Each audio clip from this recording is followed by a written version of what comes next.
Bonjour à toutes et à tous, voici l'analyse de l'euro-dollar et du CAC 40 pour le lundi 15 janvier. Une petite lecture de l'euro-dollar, comme depuis quelques temps je vous disais que l'euro-dollar restait quand même sous pression haussière et que le débordement de 1,21 avait une forte probabilité d'intervenir à un moment ou un autre. On l'a vu vendredi dernier, ce débordement péremptoire avec certainement des rachats de positions short a accéléré un petit peu la hausse de l'euro-dollar qui me semble passer à un stade supérieur maintenant avec un risque réel et sérieux de monter sur des niveaux supérieurs avec comme objectif principal, alors peut-être pas bien sûr dans les prochaines séances mais dans les prochaines semaines voire dans les prochains mois, avec comme objectif en première intention 1,25, 1,26. Et à plus longue échéance, on pourrait peut-être aller tutoyer les 1,29, 1,30. Il faudrait maintenant, pour reperdre du momentum haussier sur la parité, repasser dans un premier temps en dessous de 1,21, mais surtout dans un second temps en dessous de 1,19, voire 1,20, mais plutôt 1,19. Je vous ai remis sur mon site un article, sur Technibourse, un article sur les stratégies sans stop.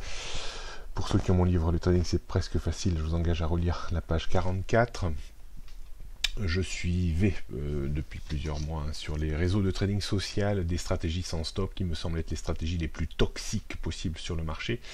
Et de nouveau, on a une vague de morts ces derniers jours sur les trading de réseaux sociaux, puisque beaucoup de stratégies sans stop étaient articulées sur la vente à découvert depuis des mois de l'euro et la vente également de l'or ou du GBP/USD, des marchés très directionnellement haussiers. Et bien la hausse finalement remportait encore beaucoup de gens incompétents et inconscients surtout de leurs incompétences.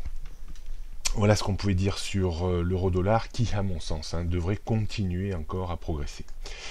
On continue sur le CAC 40 qui, malgré la hausse des marchés américains et qui est exclusivement soutenu par la hausse des marchés américains, puisqu'il y a beaucoup de facteurs qui pourraient entraîner le CAC 40 sur des vagues de repli, à savoir bien sûr la hausse de l'euro-dollar. Au-dessus de 1,21, on va peut-être commencer à avoir des inquiétudes sur la croissance des entreprises françaises qui exportent en zone dollar. La hausse du pétrole également pourrait alourdir la facture énergétique de ces sociétés.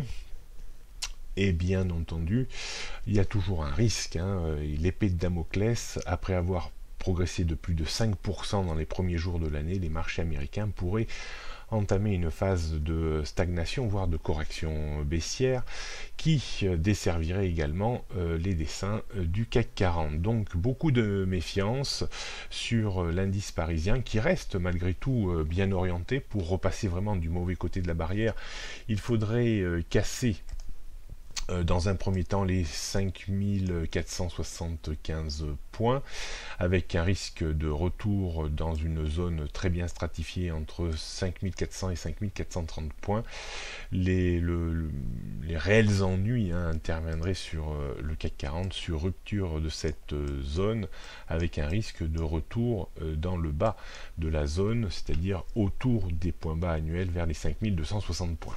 Si la poursuite de l'euro continue, si la poursuite de l'or continue, si la poursuite de l'or, du pétrole continue, et si les marchés américains sont moins véloces que ces derniers temps, il y a quand même une forte probabilité que le CAC entame un recul en arrière. On va passer sur les repères techniques. Donc zone de résistance très forte maintenant entre 5520 et 5540 points. Au-dessus, on aurait les 5006. En termes de support, plus psychologique que réellement technique à 5500. 5492 est à surveiller, surtout 5475-85. En dessous, les 5450-430 seraient en point de mire. Rien de bien nouveau sur toutes les bases de temps qui sont alignées pour le moment à la hausse. On regarde le CAC 40, on donne 15 minutes pour terminer. On voit très bien sur le graphique la zone de résistance que l'on peut étendre, presque on pourrait étendre au sens large entre 5420 et 5440 points. Petit point plus psychologique que technique à 5500, surtout les 5485 et 5475 points.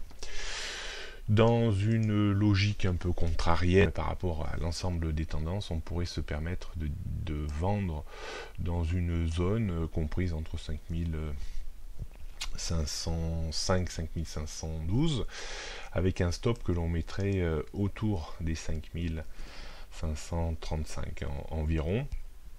Donc un stop à une vingtaine de points pour viser un retour dans cette zone-là, entre 5475 et 5485. J'ai pas trop envie d'acheter ce marché avec la situation de l'euro-dollar, du pétrole, de l'or, et quand même la surévaluation manifeste des marchés américains. Rappelez-vous le graphique que je vous avais fait voir la semaine dernière, sur l'état de tension très forte historique, plus forte qu'en 2008, plus forte qu'en 2000 sur les marchés américains. Donc attention quand même à ce risque de correction qui va intervenir tôt ou tard. Alors, on jettera demain un coup d'œil certainement sur le Bitcoin qui engage également une semaine peut-être un peu cruciale, mais on y reviendra demain. Bonne journée à toutes et à tous, et à bientôt.